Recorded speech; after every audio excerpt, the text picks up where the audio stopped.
সতীর দেহত্যাগের পর অনেকটা সময় পেরিয়ে গেছে। সতীর শোকে সমাধিমগ্ন মহাদেব।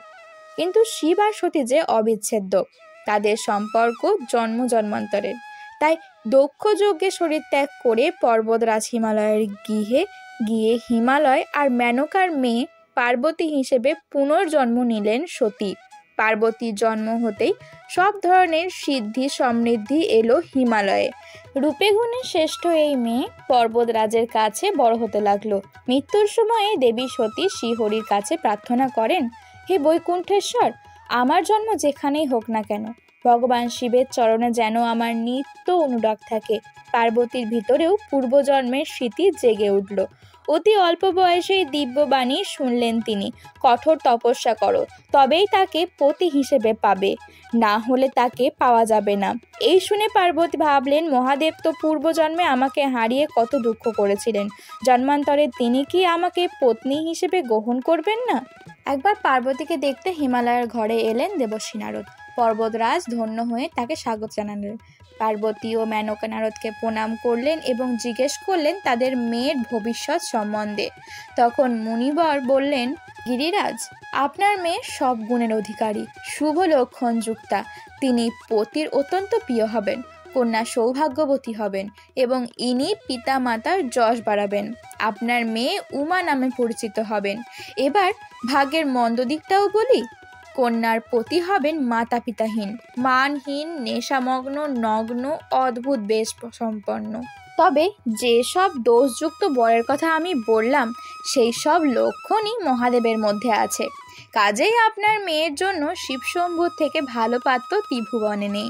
মেয়ের কল্যাণের জন্য আপনি পার্বতীকে মহেশ্বরের তপস্যা করার অনুমতি দিন।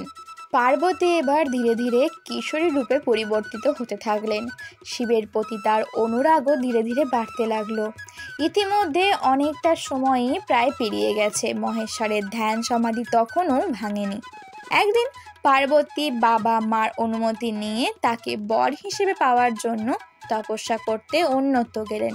তবে পার্বতীর রাজকীয় জীবনযাত্রা ও সুন্দর তনু কোনোটাই তপস্যার অনুকূল ছিল না। শুধু শিবের প্রতি তার প্রাণ নিবেদন করেই তিনি তার ঘোর তপস্যা শুরু করে দিলেন। ভোগবিলাস একদমই ছেড়ে দিলেন। তপস্যায় এতটাই ডুবে গেলেন যে স্বাস্থ্যের প্রতি নজর রইল না। কয়েক বছর তপস্যা করে উঠলেন তিনি। সেই তপস্যা ছিল কঠোর। পার্বতীর শরীরের হাল দেখে মেনকা চিন্তিত হলেন। তপস্যা স্থানে গিয়ে তিনি বললেন, উ মা, অর্থাৎ হে পার্বতী, তার তপস্যা করো না। একটা ছোট্ট বাক্য নিষেধমূলক। মেনকার এই শব্দ ব্যবহারের কারণেই পার্বতী আর এক নাম হলো উমা। এই সময়ে তিনি 3000 বছর না খেয়ে শিবের তপস্যায় বিভোর হয়েছিলেন। পুরাণ মতে হরিদ্বারের বিল্বকেশ্বরে তপস্যা করেছিলেন উমা।